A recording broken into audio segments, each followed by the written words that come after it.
Hi everyone, I'm Arsh and welcome to this series of videos where we'll be learning about Kyverno. The goal with this series is to help you clear the Kyverno Certified Associate exam, and I'll be creating a video for each of the exam topics. So you can expect about 6 to 7 videos in this entire series. Throughout this series, we'll cover fundamental concepts related to Kyverno, and we'll also see hands-on demos on how you can use Kyverno in action. So let's get started. The first question is what Kyverno even is. Kyverno is an open source policy engine. It is also a CNCF project. Now you might be wondering what a policy engine is. A policy engine is a piece of software that allows you to enforce, audit, and manage rules across your system. In this case, Kyverno is a policy engine for Kubernetes, which means it allows you to set and enforce these rules and manage them even across Kubernetes clusters. As a cluster administrator, it's really important for you to ensure that other people in your organization who will be deploying things and who will be using your cluster adhere to a certain set of rules and they don't do anything which is not secure or is inefficient or does not comply with the rules you have set across your organization. Kyverno helps you with just that. It helps you ensure that your developers are sticking to the best practices and the standards you have set for all of your deployments, pods, services, or any other resources that your developers create. Kyverno does this with the help of policies. You can create a policy in your cluster which will have a certain set of rules which define what you want enforced in your cluster. Kyverno policies are of 3 types. Let us look at what those types are and what the basic structure of a policy looks like, and then we'll see some hands-on examples for each type of these policies. Alright, so Kyverno policies are of 3 main types, which are validate, mutate, and generate. There's one additional type which we'll cover later in this series. But for now, let's focus on these 3. The name should already start giving you an idea of what each type of these policies might do, but we'll look at it in detail soon. First of all, the validate policy basically allows you to validate resources in your cluster whenever they are created. So for example, you can set some rules related to validation, maybe something like whenever a pod is created in your cluster, it needs to have a certain label which tells which team is responsible for managing that pod. When you create this validate policy, the next time whenever a developer creates a pod, if it does not match the criteria specified by your validate policy, that pod will not be allowed to create. So to sum up, validate policies serve as a check, and if whatever resource is being created does not pass that check, it's not allowed to be persisted in your cluster and get created. The second type is a mutate policy. What a mutate policy does is that when you send an object to the Kubernetes API, which is to be created, you can specify certain things you want to be modified in that particular object. For example, let's take the previous example where we were validating if a team label is present in a pod or a deployment. Let's suppose you want your developers to have a default team if they forgot to specify one. Then you can specify a mutate policy which will look if there is a team label present in the resources description, and if it's not present, then it will add a team label saying, IT administrators or something else. So basically, a mutate policy will make changes to a Kubernetes resource before persisting it in the cluster. The third policy type is the generate policy. A generate policy allows Kyverno to create a resource based on certain criteria being met. The best way to understand this is with the help of an example. For example, if you want a particular pod to be running in any new namespace you create, you can create a generate policy which specifies that anytime a new namespace is created, we want this particular pod running. Now we'll soon see how you can do that, but the main idea you need to understand is that a generate policy enables Kyverno to create new resources in the cluster based on certain criteria you have defined. Alright, so to sum up all of these 3 types in one sentence each, a validate policy basically checks if the resource you are creating should be allowed to get created or not based on certain rules you have defined. A mutate policy makes certain changes in the resource you're trying to create, and a generate policy will create new resources each time a certain criteria is met. Let us now look at what the structure of a Kyverno policy looks like. A Kyverno policy is a collection of rules, and each rule basically defines what should happen when certain criteria are met.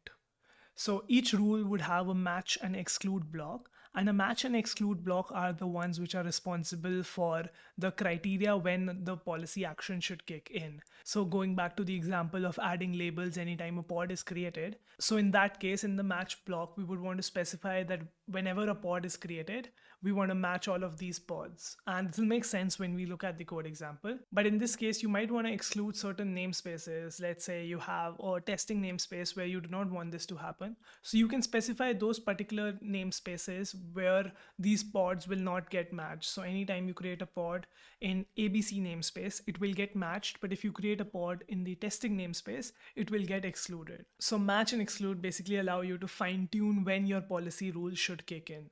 And after that, we specify the actual thing we want to do, which could be validate, mutate, or generate. Now, each of these has a different syntax, and we'll be looking at that soon. But this is the actual thing you want Kyverno to do when the certain criteria specified in match and exclude has been met. Alright, so enough theory and talking about things now. Let's start playing around with Kyverno policies and look at simple examples of each type of these policies. Alright, so let us now get hands-on and see how Kyverno works in action. The first thing you need is you'll need a Kubernetes cluster, and for that I'll be using K3D, and I'll run the cluster create command. And let's just call this cluster Kyverno playground. And you'll see that it'll take some time to create the cluster. Okay, once our cluster creation is done, we need to install Kyverno in this cluster, and we'll be covering how to, the different ways of installation in the next video, and we'll cover high availability and all of those things. But for now, we can just run this simple kubectl create command, which runs the install.yaml, which is hosted on the Kyverno GitHub repo. And this should install Kyverno on our cluster. We can verify that by getting the pods in the Kyverno namespace, and this namespace has also been created by the install.yaml. And here we see that some of the pods are not running yet, so we'll wait for a second and then maybe run it again. The admission controller is the only one which is left now. I think if we run it again, everything is now running perfect. Let us now look at the syntax of our first Kyverno policy, which is going to be of the validate type. So I have this already written, and I'm going to show the output of this policy, and this is what it looks like. So we'll go through step by step. The first thing is we specify the API version, which is Kyverno v1. Then we specify the kind, which is cluster policy. So Kyverno allows you to create two different types of policies, which is a regular policy and then the cluster policy. When you create a normal policy, it is only applicable to the namespace you create the policy in, whereas a cluster policy is applicable throughout the cluster. So regardless of the namespace you create resources in, this cluster policy would take place in effect. This policy is named require labels because it will check if the pod which the user is trying to create has the label team in it or not. If you remember, we were talking about how each Kyverno policy is a collection of rules, and this one has only one rule, which is what we specify in the rules section, and the name of that rule is check team, basically check if the team label is present or not. We want to match all kinds of pods here, so that is what we specify here. We specify the any block, and the any block allows you to specify multiple resources, and if any of them gets matched, then Kyverno will enforce the validate rule. In this case, we only wanted to act on pods, so we specify only one resource under any, and that is of the kind pod. Once we have specified the criteria which should be met before this policy kicks in, we specify what we want to actually happen after the policy has kicked in. So in this case, we want to validate, and we want to validate that the team label is present or not. If this label is not present, we want Kyverno to block the creation of this pod, and that is why we have set the failure action to enforce. The default value of this is audit, where Kyverno will report to you that someone created a pod without the team label, but it will still allow the creation of that pod. We have changed this to enforce just to show you that Kyverno will actually block resource creation if you wanted to.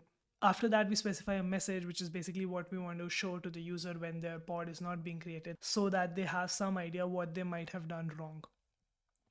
The next thing we do is we specify what we want to check here, right? Like what we want to validate. So for that, we specify a pattern block where we say that the metadata should have a labels key, and that labels key should further have a team key, and the value for that team key could be anything, which is what the question mark star syntax signifies. Now, don't worry about, remembering the syntax or wondering what else you can do, because we'll have a separate video on writing policies where we'll cover everything and all the tools and syntax Kyverno provides to you in order to be able to write policies. For now, if you have a basic understanding of how Kyverno policies look and you're able to, look at it and understand what's happening, that's good to go. All right, so let us now create this policy in our cluster. We will do the kubectl apply command and create this policy, and now we can check if this policy is ready or not. Here we see that the required labels policy is there and it is ready. So to test this out, let us first create a pod which does not have the label team on it. So we can create this pod by using the run command, which basically runs a pod for us, and we'll specify the image as nginx and we'll give it no labels. So you see, as soon as we try to create this pod, we get an error from the server saying, Kyverno denied the request. Why did it deny the request? Because it was blocked by one of the policies. Which policy? The require labels policy. Which rule in that policy? The check team rule. And here we also see our message which says that the label team is required. So you see how Kyverno does a great job of ensuring that if you have set certain rules and if you have certain standards or best practices you want to adhere to in your cluster, you're able to enforce them using these policies.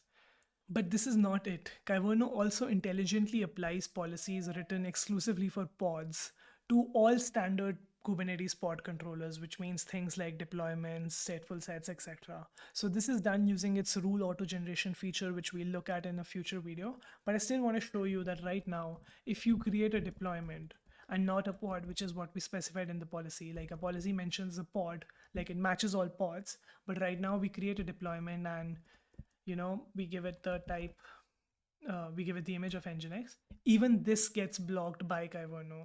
So Kyverno is very smart in the sense that it is able to detect that the deployment you are creating is going to create pods, and those pods will not have the label which we specified, which we are enforcing, and hence it blocks the creation of the deployment itself. So we took a look at how Kyverno blocks when you try to create a resource which does not match its validate block. But now let's see how it also actually allows you to create resources which pass the criteria. So we'll run the nginx pod, and this time we'll specify labels, and the label we want to specify is team, and the value could be anything. So here we'll just go with backend. And when we create this, you'll see that this was not blocked by Kyverno and we were able to create that pod. We can even get pods and see that it's in the container creating state. Perfect. Now let's delete this policy. And I think the name of the policy was require labels. Cool. And we can also delete the pod, which we do not need now. And you'll see that now that we have deleted the policy, if we try to create another pod without the labels, it should work, because now there is no policy which will stop this. So it's just a regular Kubernetes cluster and we are able to create a pod without any labels. I will delete this pod as well now. Oops.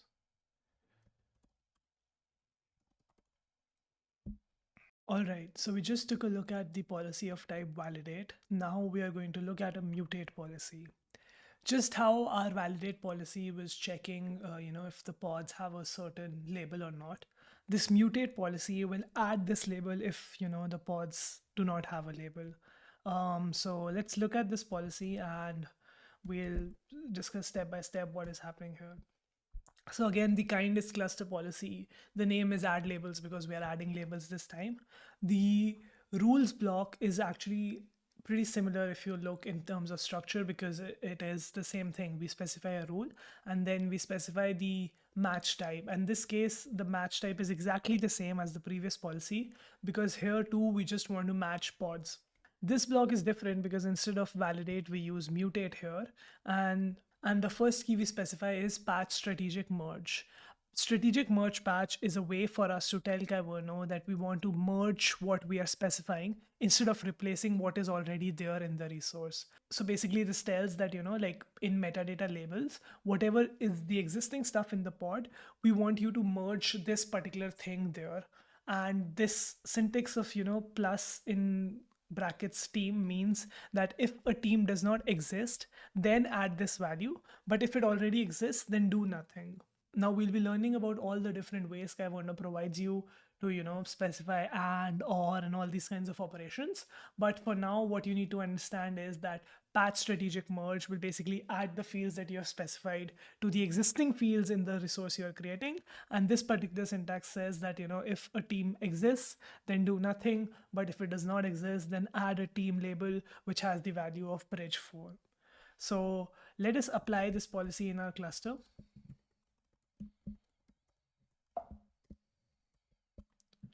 And we can check that if, it is active or not. Perfect. Now what we are going to do is we are going to run another pod, and we'll specify the image.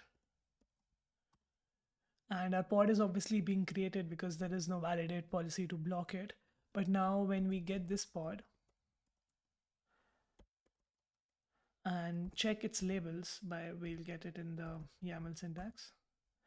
And if I scroll up, you'll see that in its labels, we see the label of team bridge 4, and we did not specify this label when we were creating this pod. Let us look at another example where our pod already has a label. So we'll create another pod, and then we'll specify the same image, and we'll have the label of, team equal to bridge 17. Oops, I think it is labels, not label. Yep. Now when we get this pod,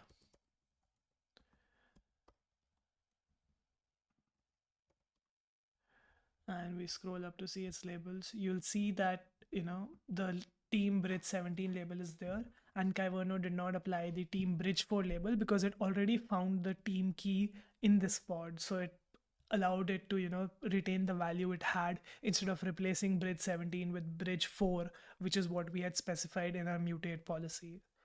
All right, so I went ahead and deleted the 2 pods and the cluster policy we created for the mutate type. And now we're going to look at a policy which is of the type generate. So I'm going to show you what the policy looks like. And this one is slightly more trickier than the other two, but we are going to walk through it step by step, and I'm going to make sure you understand everything.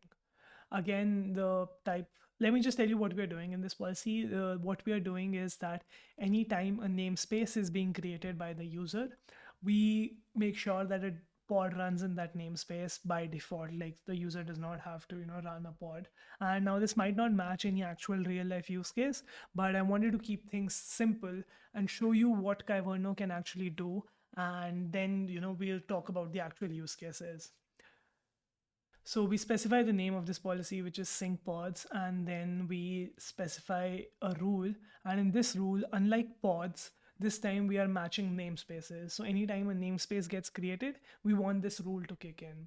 And instead of the validate and mutate blocks we have seen, this time we have a generate block here.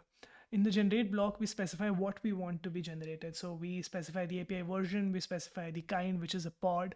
We specify the name of this pod. We want this pod in each namespace to be called default pod. And then we have to specify the actual namespace. Now we don't know what namespace the user is creating, right? Because the name of that namespace is up to what the user decides to keep it. So in this case, we get the value of that name from request object metadata name. Now this object represents what is being matched by Kyverno. So Kyverno matches any requests which the user sends, in this case, the request of creating a namespace. And then it allows you to access that request by using this syntax, which is request object metadata. And in this case, we want the name of the namespace. So request.object is referring to the namespace which is being created. And then we get the name of that namespace from metadata.name. Now, before coming to this synchronized true part, I want to focus on the clone part, which basically means is that, what should the image of this pod look like and other things. we do that by specifying an existing pod. So we'll first create a pod called default pod, which will be running in the default namespace. And what Kyverno will do is basically it will create a copy which has the exact same image labels as this pod. And then it will create this copied pod in the namespace which the user is creating. Now, what setting synchronize to true does is that ensures that any changes you make to the original pod get reflected in the duplicated pod as well. So basically, it will synchronize the changes from this pod to any clones of this pod it's creating in these new namespaces. We look at this in action when we actually create this policy and the pods. Okay, so before actually creating this policy, let us create this, default pod which will run in our default namespace. So I'm going to use the run command here and call it default pod. And let's say for the image, we'll just stick with Nginx. So if we see, we have a default pod running, and now Kyverno will, create this pod anytime we create a new namespace. So let us apply our policy now.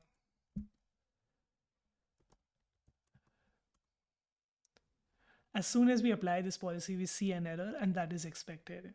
The error says that admission webhook denied the request because system service account Kyverno requires permissions to create, update, delete resources of pod type. So basically what is happening is that when you install Kyverno, it installs with the minimum possible permissions it needs to work, and it does not have access to things like being able to create or update or delete pods in the cluster. Now you can provide these additional permissions using a cluster role aggregation. What we can do is create a cluster role which will provide Kyverno with these permissions to be able to create this pod. And I already have that file here, so we'll take a look at this pod creating permissions.yaml. And it is a very simple cluster role. What that does is that it selects pods at the resources, and it allows the permission to create, update, and delete them to Kyverno. Now, one thing you might be wondering if you're familiar with Kubernetes, which I really recommend you have some basic idea of the Kubernetes concepts before taking this certification or learning about Kyverno, is that you'll notice that we are creating a cluster role, but we do not create a cluster role binding. So you might be wondering how these permissions which we have specified get transferred to the pods which are responsible for the Kyverno logic.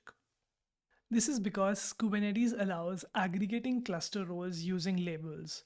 So when you create a cluster role with specific labels, in this case, aggregate to background controller, Kubernetes automatically aggregates the rules from this cluster role into another cluster role which matches this label selector. So this means that rules from this cluster role, which are basically giving the permissions to create, update, delete pods, get aggregated into Kyverno's existing cluster roles, and Kyverno's components like the controller and all of that, they are already mapped to those existing cluster roles, so they are able to inherit these permissions. To show you a visual representation to so that you can understand things better, so basically we have, when we install Kyverno, we install like Kyverno has its own pods running which have their own like cluster roles, and they also have their own cluster role bindings which are enabling this. When we create our cluster role with that specific label aggregate to background controllers, what this does is it takes the permissions in our cluster role and adds them to the existing Kyverno cluster roles. And since these cluster roles already have a cluster role binding, we do not have to create a separate cluster role binding for the permissions we gave to Kyverno in our cluster role. Okay, so now that you have an understanding of what's happening here, let us actually go and apply these permissions.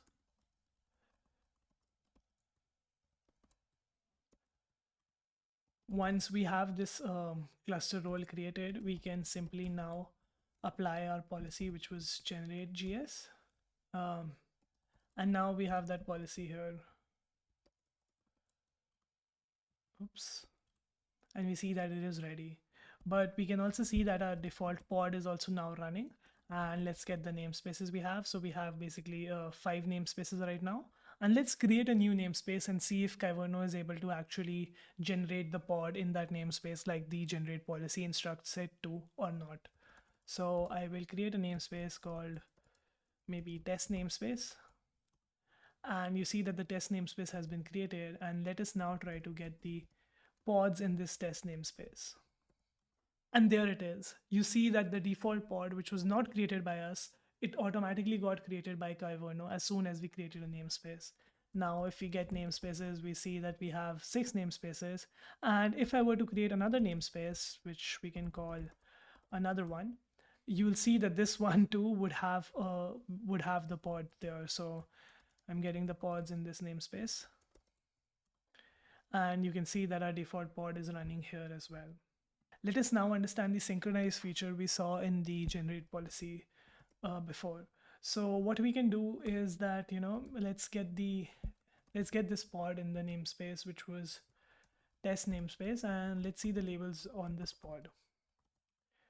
So you see there are a lot of labels here, which one of them being like, managed by Kyverno, where none of these labels have been specified by us explicitly because the pod in our default namespace does not have these labels, right? So if we see the labels for this pod, you'll see that it only has the generate label by Kyverno and the run label, which was added by Kubernetes. So let's label this default pod, and the command for that is the easiest way to do it right now is the kubectl label command. So kubectl label default pod, and we'll give it the label of maybe hello world, right? So the pod has been labeled, and we can check that by getting its labels, and we see that there is a hello world label here. But what setting synchronize equal to true in our policy did was it will also synchronize these changes to the other two pods, which did not have this label. So if we get the pod in the test namespace and we see its labels, this particular label should be there as well. And here we can see that the hello world label was added to this pod. And the same is true for the pod in the namespace, in the second namespace which we created, which was called another one, and if we see its labels, we see the hello world label here too. Pretty cool, right? So far we saw the 3 different main types of policies Kyverno allows you to create, and we saw how we can create these policies. We saw different scenarios related to these policies, and I hope this helped you see the kind of powerful things Kyverno allows you to enable in your cluster, how it allows you to set up best practices and standardize the way things happen in your cluster. Now we are going to, take a look behind the scenes and see how things work inside Kyverno. All right, let us now try to understand how Kyverno works behind the scenes. For that, it is important for us to know about admission controllers. In Kubernetes, admission controllers are components which are responsible for either validating or modifying requests as part of the admission process. What is the admission process? Admission process is basically whenever you send a request to the Kubernetes API server, let's say to create a pod or to create a deployment or any such thing, that request goes through an admission process. And in this admission process, the admission controllers kick in. I have a simplified diagram of what happens when you create a request, and this diagram shows where admission controllers come into picture. So when you make a request, let's say to create a pod to the Kubernetes API, first of all, it authenticates and authorizes that request, make sure that you are allowed to make that request and you have the sufficient permissions. After that, that request goes to a mutating admission controller. This admission controller is responsible for making certain modifications to that request. You might have seen that when you create a pod, like there are sometimes labels which Kubernetes or some other things attach to the pod or the deployment, which you have not specified in the pod YAML. Those things are being handled by the built-in or sometimes external mutating admission controllers. So long story short, mutating admission controllers basically make changes which are necessary to the request, to the object you're trying to persist in Kubernetes. After those changes have been done, the request goes through an object schema validation where the schema, which is the format of the object, is checked. Make sure that all the fields are valid and they comply with the format for that object. After that, we have a validating admission controller, which basically ensures and checks that if the resource should be allowed to be created or not. So a good example of a built-in validating admission controller is the resource quota controller, which basically examines any new deployments you create to ensure that the resources which are being created by that deployment do not exceed the threshold you have defined for that particular namespace. If the deployment demands more resource than the namespace has the capacity for, then the deployment isn't allowed to be created and the validating admission controller blocks that request. After the request has gone through the validating admission controller, then the object is finally persisted in Kubernetes in an etcd store. So now that we understand the process a request goes through in Kubernetes, let us go back to our discussion of admission controllers. So admission controllers are of two types, which are inline controllers and dynamic admission controllers.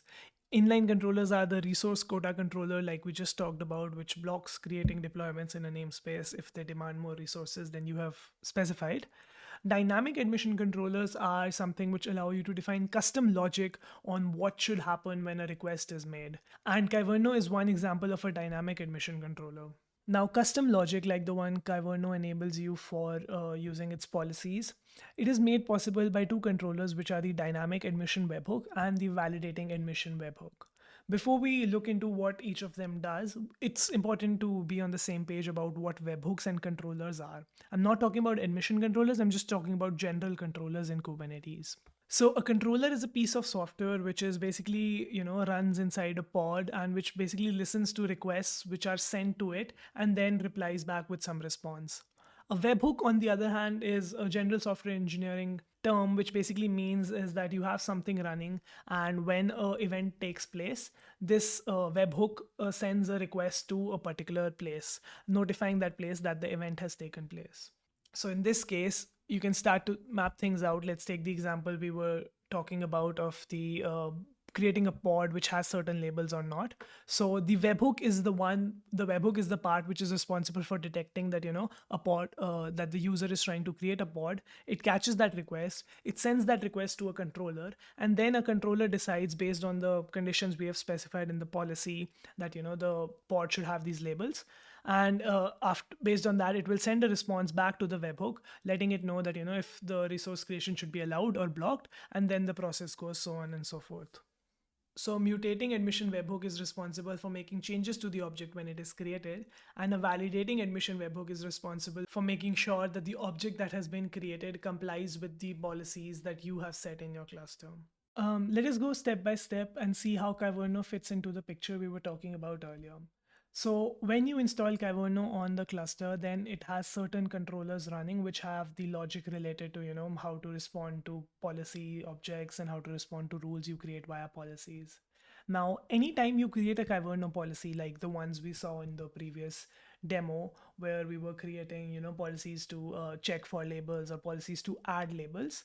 Let's talk about the policy which adds labels for now. Whenever you create this policy, Kyverno will create a webhook for you based on that policy. Now, whenever an API request is being sent, let's say and the request is being sent to create pods, then the request goes, it gets authenticated and authorized, and then it hits the mutating admission controller. Now, this is not part of Kyverno. This is something Kubernetes provides you out of the box. Now, this mutating admission controller is responsible for calling all mutating admission webhooks, and one such webhook has been created by Kyverno when you created that policy.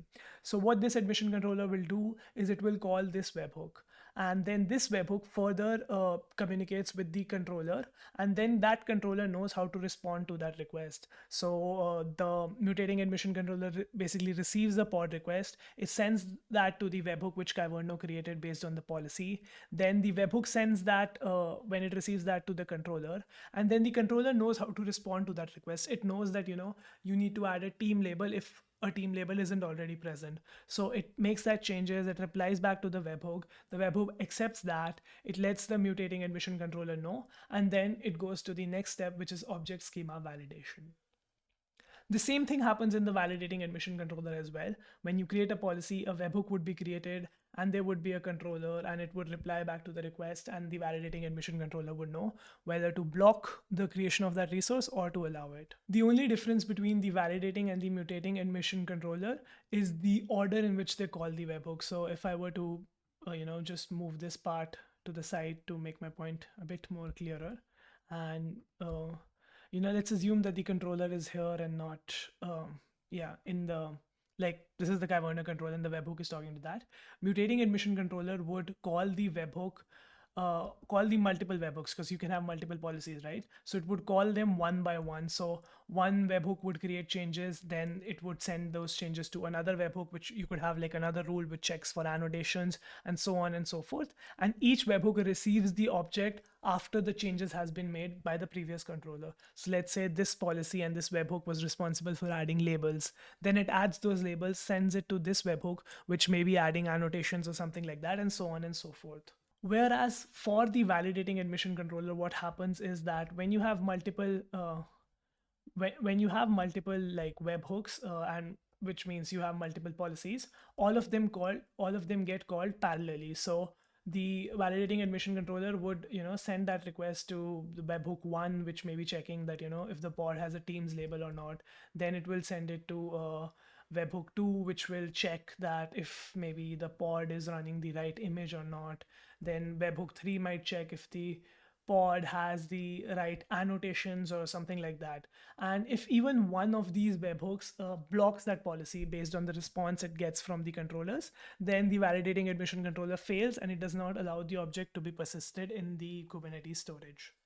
One important thing which might be relevant for the exam is that when the webhook sends request to the controller, so it does so over HTTP REST, and the contents of that request are like basically a wrapper over the resource that you're trying to create, so the pod or the deployment, whatever.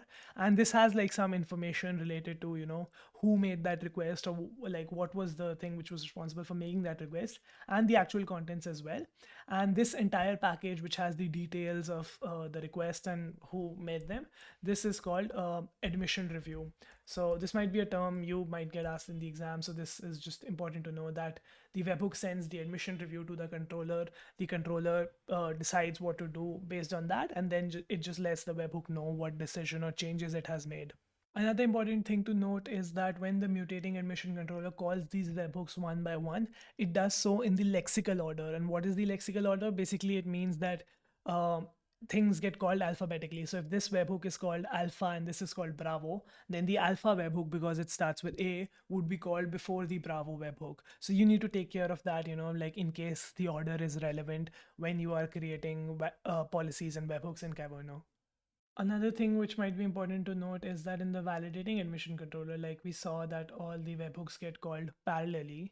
Therefore, you can be sure that the latency experienced by the resource which is being subject to this validating admission control, it would be equal to the slowest controller basically. So the controller which takes the longest amount of time, the controller and the webhook, to respond to that request, that is what the actual time for the validating controller would be, instead of a sum of all of them like it would be in this case, because all of them get called sequentially. So whatever like the logic you have for checking, like whatever logic takes the longest amount of time to check if the resource should be allowed to be persisted or not, that is the exact time this validating admission controller would take. Now this is important if you're trying to optimize for speed or how slow your cluster or the process of creating a resource in your cluster is. Now, let us also talk about some limitations of this admission control process, and therefore some limitations of Kyverno. One thing is that the Kubernetes API server only allows a certain subset of all the, like verbs or operations you can do in Kubernetes to be sent to the admission controllers. So you can allow things like, create, update, delete, connect to resources, but things like get, list, and watch are absent. So you cannot have an admission controller which acts upon when you try to get pods, or when you try to list the deployments in your cluster, or when you try to watch for resources. And since the admission controllers are not sent those kind of events by the Kubernetes API server, therefore that means you cannot also have Kyverno policies related to those things. So now that we talked about the type of actions basically, which is like create, get, deploy, and all of these things, let's also talk about the kind of resources these admission controllers and therefore Kyverno can act upon. So the Kubernetes API server basically allows all API resources to be sent to dynamic admission controllers except webhook configuration. So you cannot send an actual webhook configuration to the server, and that is because you can see that it'll be a kind of loop when, as if you want like the mutating admission controller to kick in when you create another like mutating admission webhook configuration. So that configuration would call the controller, and the controller would call the configuration, and therefore there can be a lot of unpredictable scenarios, and therefore Kubernetes does not allow you to do this admission control process whenever you're trying to create a webhook. Now let's talk about some best practices which can help you improve performance when it comes to your admission control process and therefore using Kyverno. The first thing is that you should only send the resources which you want to act upon. So basically, if you send every resource through the mutating admission control process and the validating admission control process, then things would obviously get slow in your cluster. So do not send everything so that the webhook does not act every time. So instead, send only the resources you want to enforce policies and guidelines about, rather than having policies which act on every resource, because that would definitely slow down your cluster. On the controller and the policy side, there are also some important things you can take care of.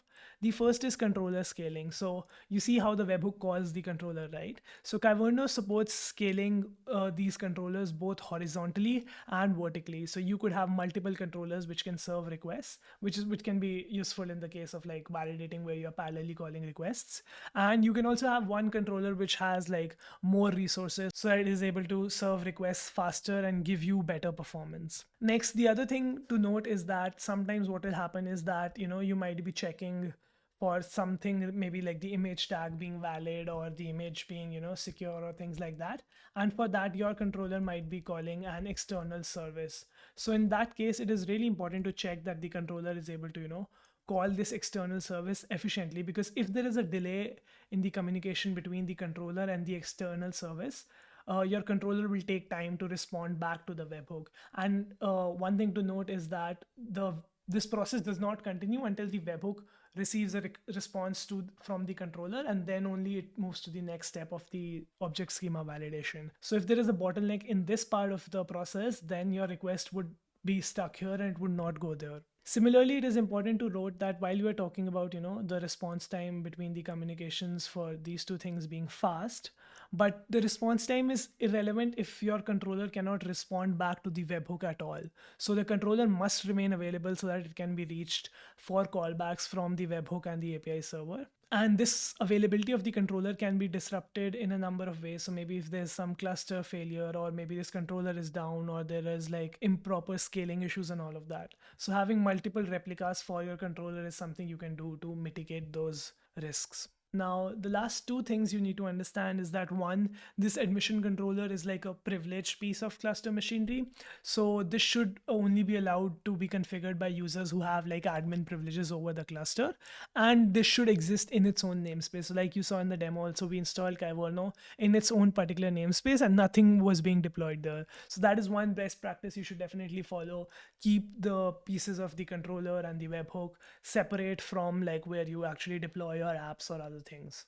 And the second thing to understand is that this admission control process, it is not a substitution for RBAC. RBAC in Kubernetes is role-based access control, which basically allows you to define who is allowed to get certain resources in your Kubernetes cluster, see their details and all of that. So like we studied above that, details of things like getting pods or getting the information about services or other resources, that is not being sent to the mutating admission controller. So you cannot, treat this as like I'll have a policy which only allows certain users to see the pods in this namespace.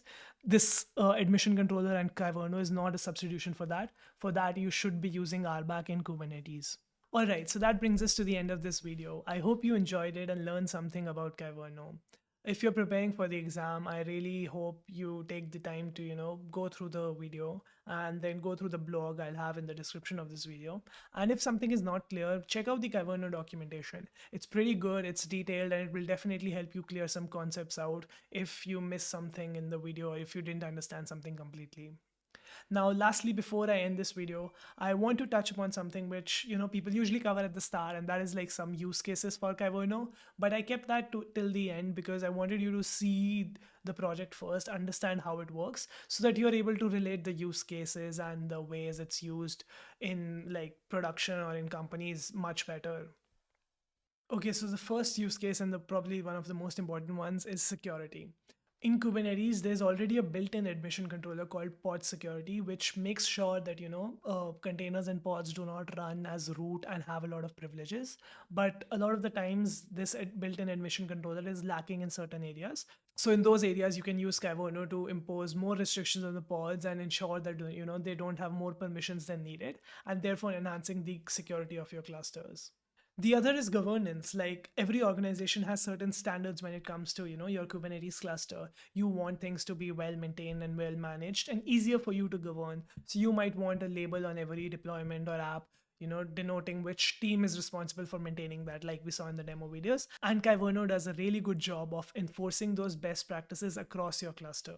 The other example is configuration management. So Kyverno can be used to, make sure that every image you are deploying as part of a deployment, stateful set, or pod has a particular tag, which is like the latest tag, maybe if you want to use that across all your deployments, or things like automatically adding resource limits for each resource you create in Kubernetes to ensure that things stay under control and resources don't ask for more compute than your cluster can handle. And sometimes developers forget to add that section about how much resource limits should be there for each resource. So with Kyverno, you can use a mutating policy to add those limits as soon as the resource gets created by the Kubernetes users in your organization. Then the other thing is cost control. So if you're running Kubernetes on cloud providers, you know that when you create things like load balancer service types, they add additional costs to your operation because the Kubernetes service goes ahead and creates a load balancer in that cloud provider.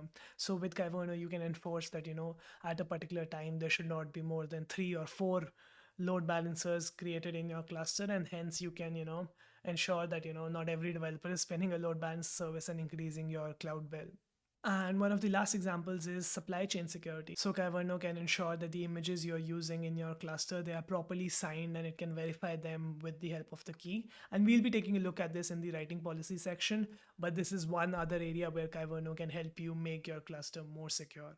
And since ensuring supply chain security, requires making additional calls to verify if the images are signed or not, this is something which cannot be handled by built-in admission controllers, and you have to use something like Kyverno for this. All right, so this was it. I hope you enjoyed the video. If you do, I would really, really love if you can share this on your socials because I'm trying to grow this channel, and it would really help if you share this video with someone who's interested in learning more about Kyverno or is thinking of taking the examination, or just giving me a shout out on your LinkedIn or X or Blue Sky or Mastodon or whatever you use. Thank you for watching this video, and I'll see you in the next one where we'll talk about all the different installation options Kyverno provides you with.